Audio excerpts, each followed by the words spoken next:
Hey, it's Sandwedge, and these are the best Doom mods of the week that you need to play. Links are in the description below, and let's get into it. Broken Inside is a single vanilla map for Ultimate Doom made by Nicolas Monti. Nicolas is a well-known mapper who won a Caco award in 2015 for Urkatan, and this is their first project of 2022. I played through it and it has a great old-school abstract style that Nicolas is known for, kind of like id did. So, play it if you want a nice, quick, modern take on Thy Flesh Consume. It'll take you under 20 minutes, and watch out, because this level has some bite to it.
Against the Spirits Redux is a single boom compatible map for Doom 2 by KeaganDunn.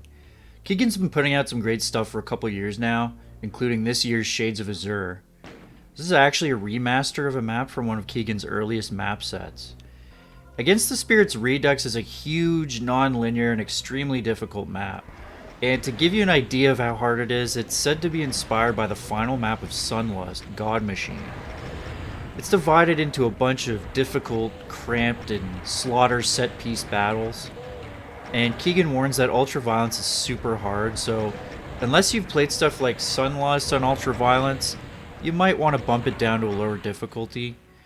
But all told, this is supposed to take around 45 minutes to complete, but obviously your mileage is going to vary depending on how experienced you are with these style of maps.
Maraudoor is a limit-removing Doom 2 megawad trilogy.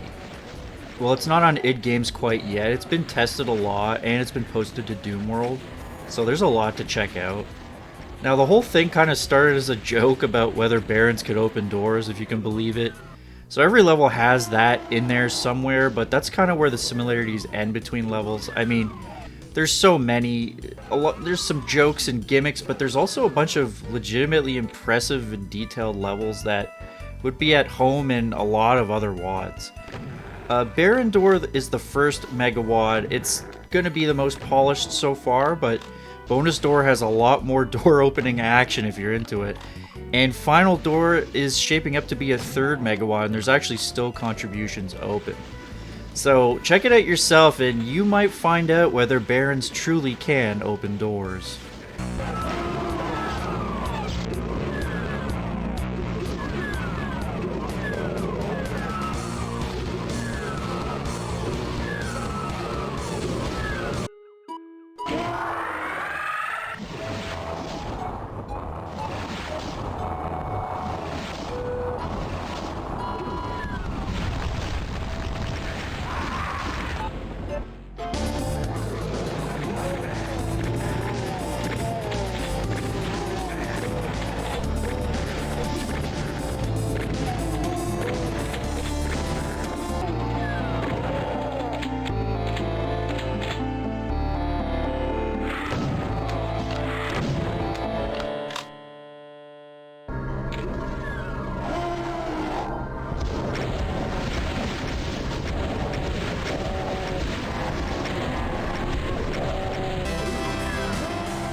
"13 is a boom-compatible megawad for Ultimate Doom with 5 full episodes of hell-themed speed maps.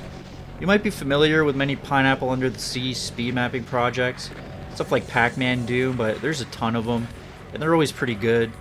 This one just hit id Games, so it's nice and polished. And this is going to be great if you love the Ultimate Doom hell theme. In fact, it specified that there were no tech bases and stuff like that allowed, so you really know what you're getting. And the PUSS projects always have a ton of great mappers and contributors, so you're definitely going to want to check this out if you're into the theme.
The Marshes Redone is a single UDMF map for GZ Doom by Kane.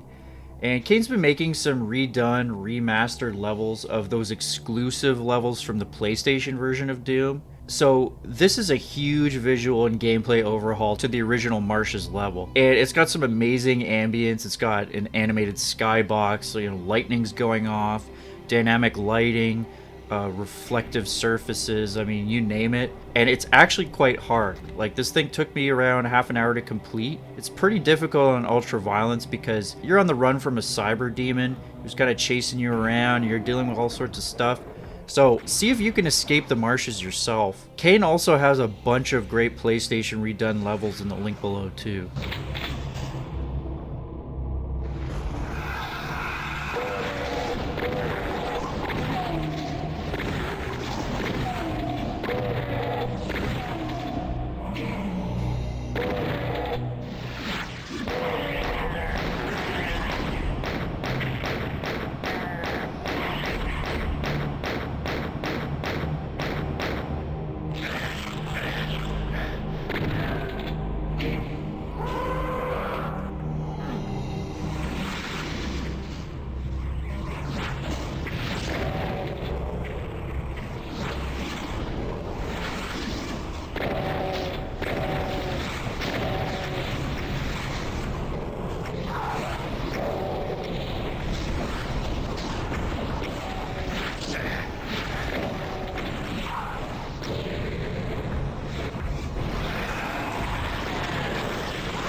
Infernal Excavations is a single limit removing Doom 2 map by Caco, which is somewhere I'd like to eat. It's actually a first published map by this mapper, but it's really fun, and it's pretty difficult. There's a lot of Plutonia vibes to it. It's got this jungle cavern theme, lots of hanging vines, and a lot of spicy ambushes. So I would play this if you want a quick blast of Plutonia. It'll take you around 20 minutes, and don't be afraid of dying.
Fire on the Mountain is a 5-map limit-removing Doom 2 episode by VisionThing, and this is their first proper map set release. It should only take you around half an hour, but VisionThing actually spent a month working on it just to make sure it had some tight combat and exploration.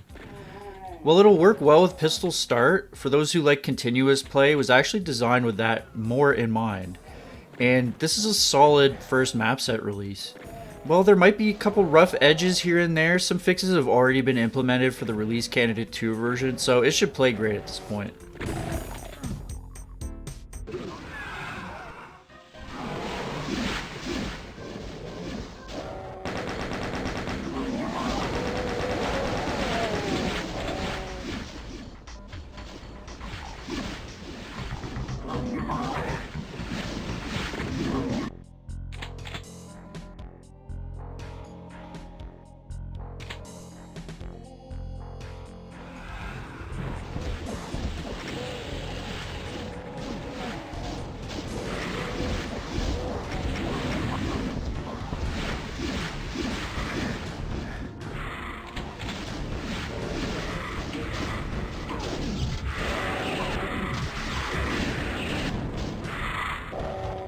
Serenade is a 7-map vanilla Doom 2 release by Wilster Wonkels, and it's a follow-up to his classic Doom 1 release Silence. This is only the beginning of a Doom 2 megawad, and it'll be released in sections much like Silence was. It's very much going for that vanilla Doom 2 style like it did, but I thought it was cool that the levels actually start to ramp up a bit more in difficulty than the classics, and there's some tight ammo and health balance. Continuous and Pistol Start have both been considered in the design, which is pretty cool, and it even has a custom soundtrack. So these first 7 maps are a great start to the megawad, but there's a lot here that's enjoyable to play now, and it's only going to get better.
DBP49 Mausoleum Nefarium is an 11-map limit-removing Doom 2 community project. This is a Doomer Boards project led by 40 Ounce, and it has a striking visual theme and some great music that makes you feel like you're exploring some medieval castles. It also has some optional graphics that do things like turn Lost Souls blue, which really goes with the Blue Fire theme. The difficulty also seems relatively accessible, so I think a lot of people should be able to enjoy this.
Capybara is a community project which is a 22 level boom compatible speed mapping WAD, and it's now in release candidate 1. Mappers in this project had a day to make a map and 4 days to work on them, so even though they're speed maps, a lot of work's been put into them and you can see it in the really cool visual designs.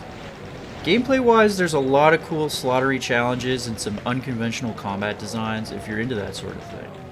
And there are even 2 harder difficulties above ultraviolence for those who really want to be challenged. There's even some nice dehack stuff like lower health cyber demons and some other changes, which are going to make this a pretty well designed WAD for slaughter fans.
.512 Linedefs is a boom-compatible Doom 2 megawad that restricted mappers to, well, you guessed it, 512 Linedefs, which means it's going to be a lot of bite-sized maps. It actually uses the UAC Ultra textures, and apparently it's often bizarre and experimental. Now, while this was made on 4chan, it was recently posted on Doom World, and I'm told that the VR subform it's from isn't so bad. It doesn't include any terrible things in their maps. And it's been worked on by people from multiple Doom communities, including Doom World. But it's safe to say that you probably know if you want to check this out, so your mileage may vary.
Doom 64 Reloaded is an enhancement mod that now has a new release in order to work with the Doom 64 Remaster published by Bethesda in 2020. While I haven't played through the previous version of this mod, this is a great way to jump in if you now own the remaster, especially with it going on sale recently on goodoldgames.com. This mod was 2 years in the making and it adds a ton of cool, unique stuff to the Doom 64 experience, including new levels, graphics, new music.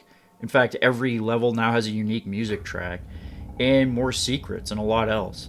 I played through a bit of it and I noticed a lot of new things right from the start, including like a new intro, expanded areas of existing levels, some creepier sprite and graphical detail. This reloading of a remaster might be the perfect way to re-experience Doom 64 with lots of new bells and whistles.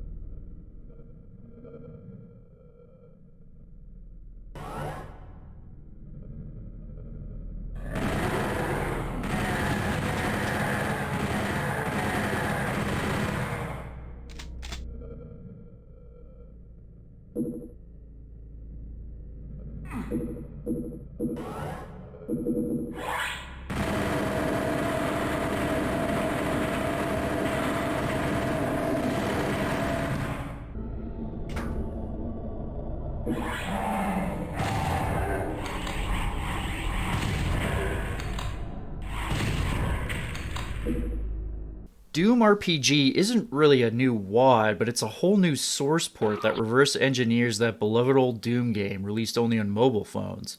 So I just had to include it here. Follow the link below and read the instructions to download the necessary files and jump in for the first time on PC.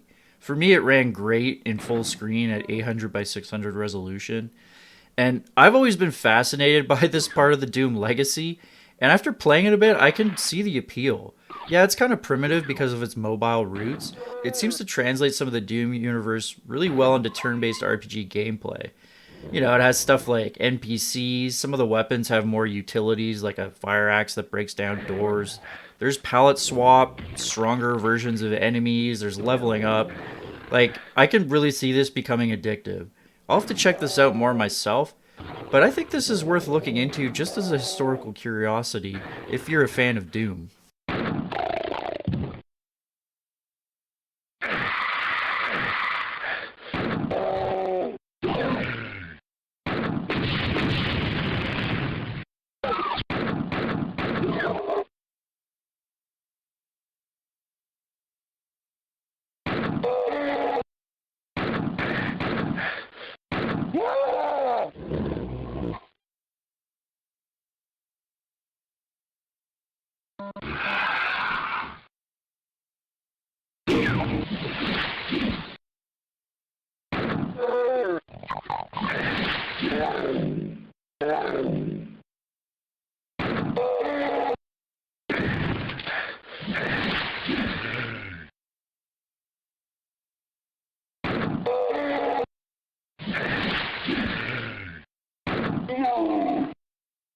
Well, okay, that's it for this week, and I hope you enjoyed and found something new to play. This wasn't absolutely everything put out by the Doom community this week, because there's always so much, but these were the highlights that I felt were worth checking out. And I'm also looking to do more of these videos, but they are a fair amount of work, so if you really want to see more, drop me a comment, a like, or even subscribe if you really loved it, because it lets me know that y'all want more of these. Or you can check out my Discord link in the description below, and you can let me know what you think directly. This has been the Doom WAD Weekly Roundup, and I'll see you next time. Yeehaw!